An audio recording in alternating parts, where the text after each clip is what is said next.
এবার আমরা নজর রাখবো গঙ্গাসাগরের দিকে। ইতিমধ্যেই সেখানে কিন্তু মেলা শুরু হয়ে গিয়েছে। মুখ্যমন্ত্রী মমতা বন্দ্যোপাধ্যায় সেই মেলার উদ্বোধন করেছিলেন। একে একে পূর্ণার্থীর ঢল সেখানে কিন্তু লক্ষ্য করা যাচ্ছে। ভরা পৌষ মাস এবং মকর সংক্রান্তি আগে কিন্তু পূর্ণার্থীদের ঢল দেখা যাচ্ছে। গঙ্গাসাগরে ক্রমশ ভিড় বাড়তে শুরু করে দিয়েছে।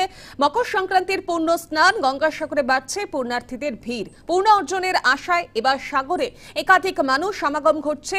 লক্ষ লক্ষ পূর্ণার্থীদের মেলার ব্যবস্থাপনায় কিন্তু খুশি রয়েছেন পূর্ণার্থীরাও। গঙ্গাসাগরে এই ভিড়, কয়েক লক্ষ পূর্ণার্থীর জমায়েত হবে এখানে এবং একের পর এক পূর্ণার্থীরা কিন্তু এখানে ইতিমধ্যেই ভিড় জমাতে শুরু করে দিয়েছেন এবং যে ব্যবস্থা, নিরাপত্তা ব্যবস্থা রাখা হয়েছে সেখানে তা দেখে খুশি যে পূর্ণার্থীরা এসেছেন তারা, এবং পূর্ণ অর্জনের জন্যই কিন্তু এই মূলত গঙ্গাসাগরে আসা এবং লক্ষ লক্ষ পূর্ণার্থীদের সমাগম ঘটে এই গঙ্গাসাগরে। কথায় আছে সব তীর্থ বারবার, গঙ্গাসাগর একবার। তবে যে বিষয়ের দিকে নজর রেখেছি আমরা, ইতিমধ্যেই কিন্তু পূর্ণার্থীরা প্রবেশ করতে শুরু করেছেন এবং এর আগে কিছুদিন আগে আমরা দেখেছিলাম মুখ্যমন্ত্রী মমতা বন্দ্যোপাধ্যায় সেই মেলার শুভ উদ্বোধন করেছিলেন এবং বাড়তি নিরাপত্তা ব্যবস্থা করা হয়েছে, আর যা দেখে কিন্তু বেশ খুশি হয়েছেন পূর্ণার্থীরাও। বিস্তারিত জানবো, ইনি টেলিফোন লাইনে রয়েছেন আমাদের প্রতিনিধি প্রসেনজিৎ সাহা। প্রসেনজিৎ, কি ছবি দেখতে পাচ্ছ এই মুহূর্তে? অসংখ্য মানুষের ভিড় দেখা যাচ্ছে, প্রস্তুতি কি রয়েছে?